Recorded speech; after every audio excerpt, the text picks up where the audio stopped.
Hello दोस्तों, आज हम पढ़ेंगे सीखेंगे टेंस के बारे में। सबसे पहला टेंस प्रेजेंट टेंस। इसके एग्जाम्पल क्या है, यूजेस क्या है, ये सारी चीजें। तो सबसे पहले देखते हैं प्रेजेंट इंडेफिनिट टेंस, जिसे सिंपल प्रेजेंट भी कहा जाता है। तो ये सारा इसका स्ट्रक्चर है, हम समझाते हैं, समझते हैं। पहचान क्या है इसका, जिस वाक्य के अंत में ता है, ती है, ते है आता है, जैसे खाता हूँ, पीता हूँ, ये सारा चीज। तो इसके लिए हम अफर्मेटिव का एग्जाम्पल बनाएंगे, निगेटिव का एग्जाम्पल बनाएंगे और इंटरोगेटिव का एग्जाम्पल बनाएंगे। ये सारे चीजों के लिए हमको यहाँ पे सूत्र दिया हुआ है, हम लिख चुके हैं। तो चलिए हम एग्जाम्पल बनाते हैं, कैसे बनेगा सेंटेंस, कैसे बनेगा। एग्जाम्पल है, मैं बाजार जाती हूँ, आया है ती हूँ अंत में, तो ये प्रेजेंट टेंस हुआ। तो सबसे पहले अफर्मेटिव बनाते हैं, जिसको सकारात्मक भी बोलते हैं। सबसे फर्स्ट है सब्जेक्ट। सब्जेक्ट मतलब आई मतलब मैं। फिर वर्ब का फर्स्ट फॉर्म, वर्ब है यहाँ पे क्रिया जाना, तो आई गो, फर्स्ट फॉर्म होता है गो और उसके साथ प्रीपोजिशन लगता है टू।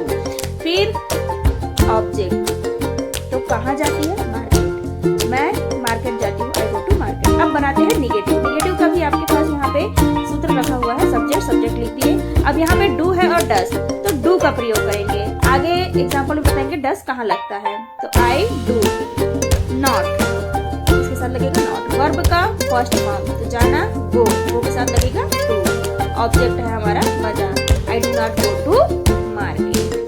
अब बनाते हैं इंटरोगेटिव। इंटरोगेटिव में डू या डस जो रहता है वो सामने आ जाता है, हेल्पिंग वर्ब। तो यहाँ पे डू है तो डू सामने में आ गया। फिर उसके बाद होता है सब्जेक्ट, तो आई वर्ब का फर्स्ट फॉर्म, गो टू वो प्रीपोजिशन है टू, और ऑब्जेक्ट, ऑब्जेक्ट हो गया हमारा market, do I go to market. अब देखते हैं आगे, अगला एग्जाम्पल है, उसमें डस का प्रयोग होगा। क्यों होगा, कैसे होगा, हम आगे बताएंगे। तो सबसे पहले अफर्मेटिव बनाएंगे। यहाँ पे हमारा सब्जेक्ट है राम, राम लिखिए।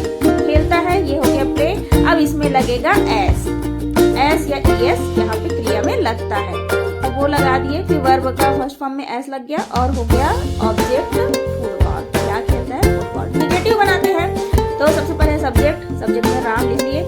डू या डज नॉट, यहाँ पे लगेगा डज और उसके साथ लगेगा नॉट, यहाँ पे डज का प्रयोग होगा। और वर्ब का फर्स्ट फॉर्म खेलना, ये हो गया प्ले, और फिर ऑब्जेक्ट है हमारा फुटबॉल, तो Ram does not play football, ये हो गया। अब बनाते हैं इंटरोगेटिव मतलब प्रश्नवाचक। तो डू या डज होता है वो सामने आ जाता है, यहाँ पे डज और डज सामने में लिख दिए। फिर सब्जेक्ट, सब्जेक्ट हो गया हमारा राम, नाम है तो फर्स्ट लेटर कैपिटल होगा, और उसके बाद वर्ब का first form play plus object हो गया हमारा football, does Ram play football, और लास्ट में क्वेश्चन मार्क। अब देखते हैं हम डू का प्रयोग कहाँ होता है और डज का प्रयोग कहाँ होता है।